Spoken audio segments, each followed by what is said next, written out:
Bismillah, Assalamualaikum warahmatullahi wabarakatuh. Adik-adikku yang soleh dan soleh, jumpa lagi bersama Kagum Tio di channel Agza Kids.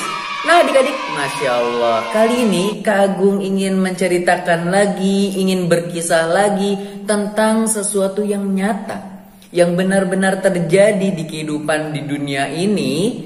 Dan Masya Allah, bahkan Allah sendiri yang bercerita di dalam firman-Nya di dalam Al-Quran, yaitu tentang kisah para nabinya. Nah, langsung aja, gak usah lama-lama. Kalian kan sudah penasaran, kisah siapakah kali ini? Nabi siapakah yang akan Kagum ceritakan kali ini? Walaupun sebenarnya kalian udah tahu ya, di sini ada judulnya, di bawah ada judulnya. Oke, gak usah lama-lama. Kisah yang akan Kagum bawakan kali ini adalah kisah tentang Nabi Musa alaihi salam. Nah adik-adik, sebenarnya kisah tentang Nabi Musa kali ini Kagum sudah pernah ceritakan. Tetapi kenapa Kagum ulangi? Karena di kisah yang sebelumnya ternyata ada beberapa kisah yang belum lengkap, yang belum Kagum ceritakan. Dan insya Allah di video kali ini Kagum akan ceritakan lebih detail tentang kisah Nabi Musa alaihi salam. Nah, oke, pas udah pada kesabaran dong mau dengar ceritanya. Oke, jadi berawal dari sosok raja yang mendapatkan julukan dengan Fir'aun. Jadi Fir'aun ini bukan nama aslinya. Jadi yaudah kita sebut aja Raja Fir'aun. Ini julukan seorang raja. Raja Fir'aun ini diberitahukan oleh peramal atau dukun. Yang mana kata dukunnya ini apa? Hai Fir'aun, wahai raja kami, wahai Tuhan kami. Ya, jadi si Fir'aun ini ngaku-ngaku dirinya Tuhan. Karena dijelaskan bahwasanya dirinya itu gak pernah sakit. Nah si peramal ini dibilangin, wahai Tuhan kami, sesungguhnya akan ada di tahun ini seseorang anak bayi laki-laki yang mana nanti ketika besar dia akan menghancurkan singgasanamu. Dia akan menghancurkan kerajaanmu. Oh, Fir'aun langsung percaya. Dan Masya Allah adik-adik, saat itu juga Fir'aun menyuruh kepada bala tentaranya, kepada para prajuritnya, wahai prajurit, sekarang periksa setiap rumah di kalangan Bani Israel. Jadi di zaman Fir'aun ada dua suku, yaitu suku Kipti atau kalangan Kipti, yaitu kalangannya Fir'aun, dan juga kalangan Bani Israel. Jadi ada dua, Kipti dan Bani Israel. Nah yang diramalkan adalah akan datang seorang bayi laki-laki dari suku Bani Israel. Bani Israel ini adalah keturunannya Nabi Yakub. Maka dari itu para prajuritnya langsung masuk ke setiap rumah, memeriksa ibu-ibu. Kalau ada yang hamil ditungguin sampai lahiran. Zaman dulu belum ada USG. Kita tahu kalau di USG perkiraan lahirnya kapan nih? Oh 2 bulan lagi. Oh ini udah bentar lagi. Oh ini besok. Kalau zaman dulu enggak. Jadi ketika mereka sudah hamil, maka udah kelihatan besar, ditungguin sampai mereka lahir. Dan setiap bayi laki-laki yang lahir di kalangan Bani Israel, kalau sudah lahir, oe, lihat kelaminnya. Wah, laki-laki, dibunuh. Kalau perempuan, oe, oh selamat kamu. Jadi setiap rumah dimasukin oleh para prajurit tersebut. Kemudian ibundanya Nabi Musa, yang salah satunya di kalangan Bani Israel, beliau ketakutan. Jadi ibunda Nabi Musa ini memiliki anak yang pertama yaitu perempuan. Anak yang kedua itu laki-laki. Dan inilah kakaknya Nabi Musa nanti yang bernama Nabi Harun alaihissalam. Kemudian Nabi Musa masih di dalam perut. Saat penggeledahan rumah, para prajurit ngeliatin rumah-rumah, ternyata ibunda Nabi Musa perutnya gak kelihatan lagi hamil. Allah samarkan perutnya, Allah jadikan dia kayak lagi gak kelihatan hamil. Jadi para prajurit biasa-biasa aja. Oh ini ibu-ibu lagi gak hamil, padahal sedang mengandung Nabi Musa alaihissalam. Dan sampai suatu ketika Nabi Musa lahir, di tahun dimana para bayi laki-laki dibunuh, ibundanya ketakutan. Lalu Allah memberikan wahyu, Allah memberikan ilham, Allah memberikan petunjuk kepada ibundanya, susui anakmu.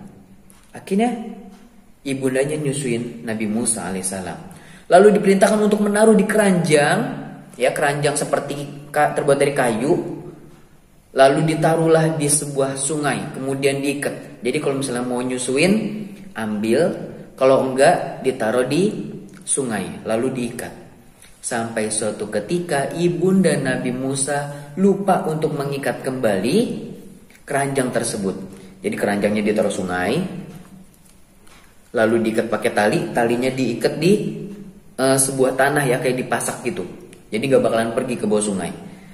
Nah, ibundanya qadarullah lupa. Dan akhirnya Nabi Musa bersama keranjang tersebut mengikuti aliran sungai. Ibundanya khawatir. Waduh, anakku ke bawah sungai. Dan ternyata apa adik-adik? Sungai tersebut sampai kepada dekat singgasananya ratu atau istrinya Fir'aun. Ketika itu ratunya Fir'aun atau istrinya Fir'aun sedang jalan-jalan menuju sungai dan melihat, ada keranjang.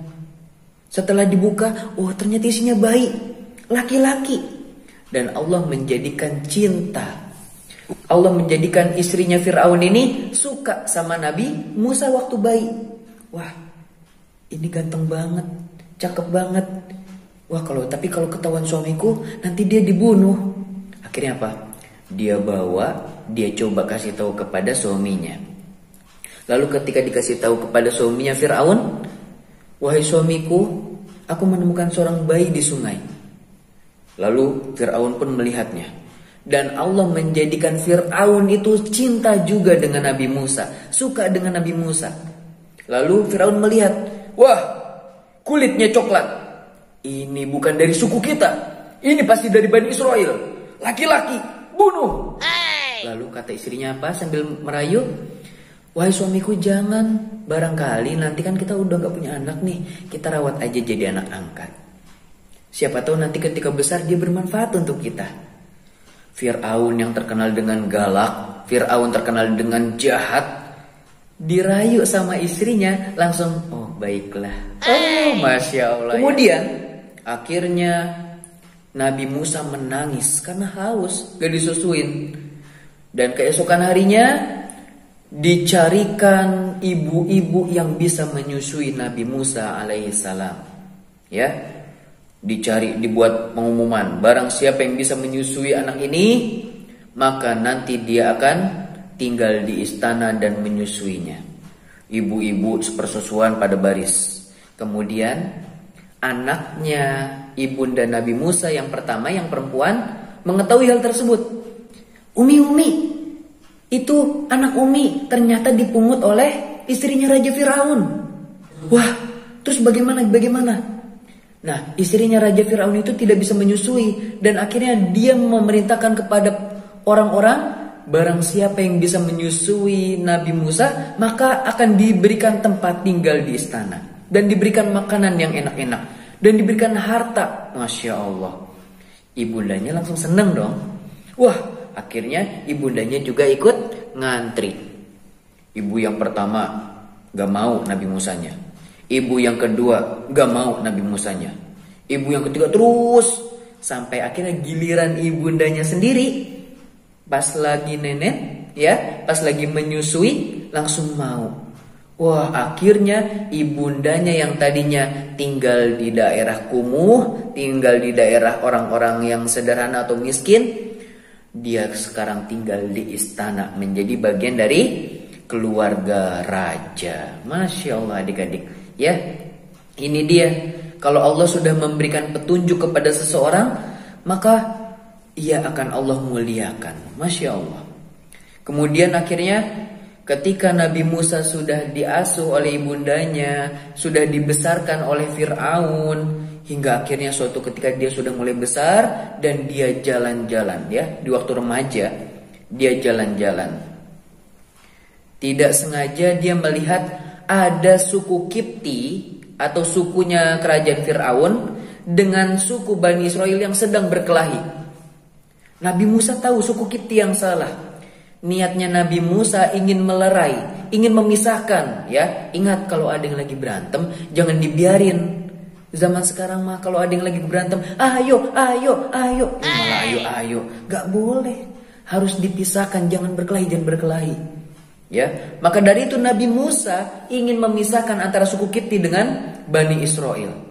Tetapi tidak sengaja Nabi Musa berusaha mendorong, ya, berusaha memisahkan. Suku Kipti didorong, atau ada juga yang mengatakan bahwasanya suku Kipti ini dipukul. Niat Nabi Musa nggak mau ngebunuh, tapi ternyata tenaga Nabi Musa luar biasa adik-adik.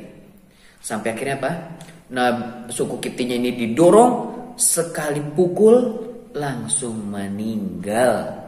Masya Allah, langsung mati itu prajuritnya, suku Kiptinya. Akhirnya adik-adik, Nabi Musa ketakutan. Aduh, bagaimana ini? Keesokan harinya terjadi lagi, si Bani Israelnya ini berantem lagi dengan suku Kipti. Ya Allah, nih si Bani Israelnya kayaknya emang suka nyari gara-gara ya. Nah, kemudian apa adik-adik? Nabi Musa melihat, lalu hendak memisahkan, dan ternyata ketika hendak dipisahkan, si suku Kiptinya bilang, "Hei Musa, jangan bunuh aku. Apakah engkau akan membunuhku sebagaimana engkau membunuh temanku yang kemarin?" Loh, ternyata kabar Nabi Musa membunuh suku Kipti sudah tersebar di mana-mana. Akhirnya tiba-tiba ada seseorang yang baik hati, yang kenal dengan Nabi Musa tapi tidak disebutkan namanya. Dia berkata, "Wahai Musa, sesungguhnya orang-orang kerajaan, orang-orang Firaun sedang mencarimu. Dan ia mengetahui bahwasanya engkau telah membunuh prajuritnya. Engkau telah membunuh suku Kipti." Kemudian Nabi Musa pun ketakutan. Akhirnya Nabi Musa pun kabur ke daerah Madian. Ya, lumayan jauh ya, dari Mesir ke Madian itu lumayan jauh. Nabi Musa melihat ada orang-orang laki-laki sedang mengambil air untuk binatang ternaknya. Tapi ada dua perempuan yang mau ngambil air juga, tapi nggak berani karena laki-lakinya ini sedang berkerumun di sumur tersebut. Ya, laki-lakinya berkerumun di sumur, dan perempuan duanya ini memisahkan diri. Mereka lagi bawa gembalaan juga mau dikasih minum, tetapi nggak berani karena ada laki-laki. Nah, ini adalah salah satu wujud. Jadi kalau misalnya ada laki-laki, perempuan gak boleh ikut-ikutan deket-deket, gak boleh. Kalau ada perempuan, laki-laki gak boleh deket-deket, gak boleh main sama perempuan. Nah, sama seperti ini. Perempuan ini gak mau deketin laki-laki, walaupun niatnya mau ngambil air, gak boleh. Ya. Kemudian melihat hal tersebut, Nabi Musa langsung menggeser batu yang menutupi sumur. Jadi kan sumurnya itu ditutupi dengan batu, ya. Langsung diangkat, padahal batunya besar banget ya, penutup sumur tersebut. Diangkat dengan seorang diri diangkat. Padahal batu tersebut kalau misalnya diangkat itu butuh dengan orang 6. Membutuhkan 6 orang untuk bisa mengangkat batu tersebut. Tetapi Nabi Musa hanya sendiri. Ya, orang kuat banget ya. Masya Allah. Yang harusnya batu diangkat 6 orang, dia sendirian. Memukulnya aja cuma 1 kali pukulan, orang langsung meninggal. Ya, ini dia kekuatan Nabi Musa alaihi salam. Dan Kak ingin cerita sedikit tentang kekuatan Nabi Musa.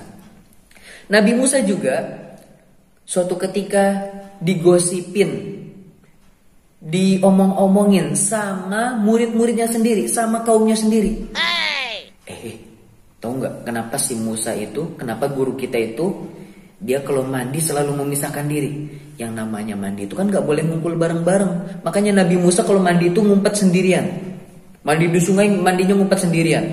Lalu ada anak-anak kita, ada murid-muridnya Nabi Musa bilang, paling dia di bagian kelaminnya ada penyakit, jadinya dia malu kalau ngumpul bareng kita.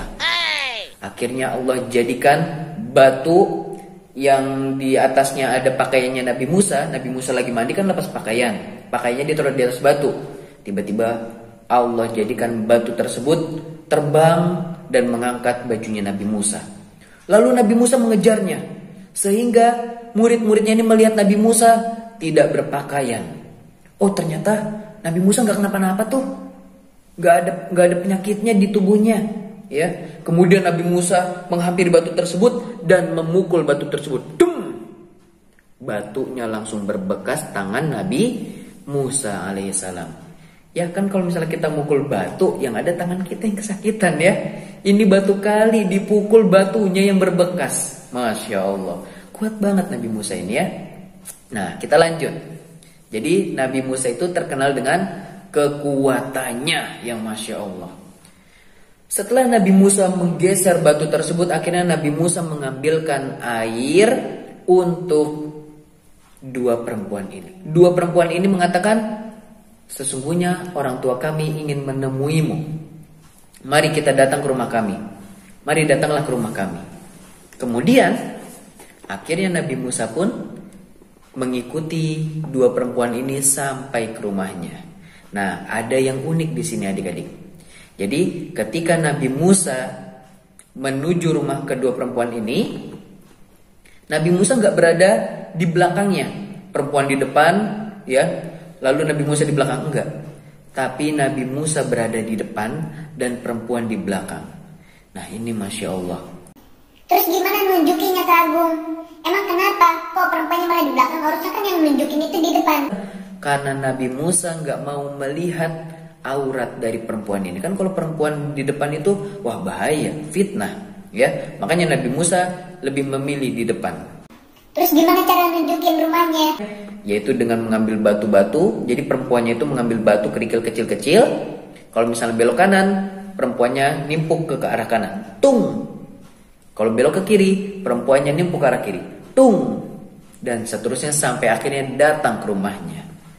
Nah, di dalam rumahnya ini terdapat seorang bapak-bapak yang sudah kakek-kakek dan lalu dikenalkan oleh dua putrinya. Wahai ayahku, sesungguhnya dialah yang telah membantu kami, memberi makan gembalaan kami, memberikan minum dari sumur gembalaan kami, dan dia terkenal dengan kuat dan juga amanah.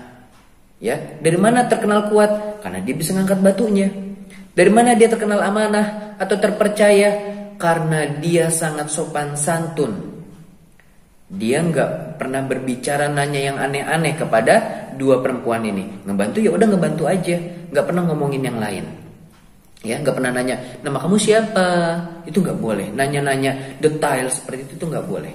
Ya, jadi Nabi Musa menjaga dirinya dari fitnah perempuan. Akhirnya si ayahnya ini yang sudah tua mengatakan kepada Nabi Musa, hei kamu, mau nggak kamu bekerja kepadaku dan kamu akan menikahi salah satu di antara putriku.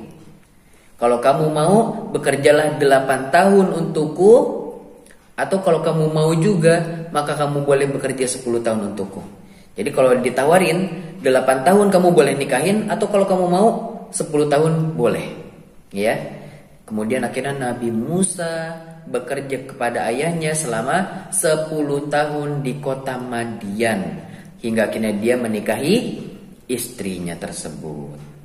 Nah sudah 10 tahun Nabi Musa sudah mulai rindu dengan kampung halamannya, dengan kota Mesir tempat tinggalnya. Akhirnya Nabi Musa mengajak istrinya ini untuk pergi ke kota Mesir. Dan di tengah perjalanan, ya, sudah mulai dingin, udara mulai mendingin. Lalu Nabi Musa melihat ada api-api yang menyala-nyala. Kemudian Nabi Musa bilang kepada istrinya, "Hai istriku, engkau tunggu di sini ya. Aku melihat di sana ada api. Semoga nanti aku bisa mengambil api tersebut dan membuatmu merasa hangat." Dan ternyata ketika Nabi Musa mendekati api tersebut, ternyata itu adalah isyarat Allah ingin berbicara kepada Nabi Musa alaihi salam.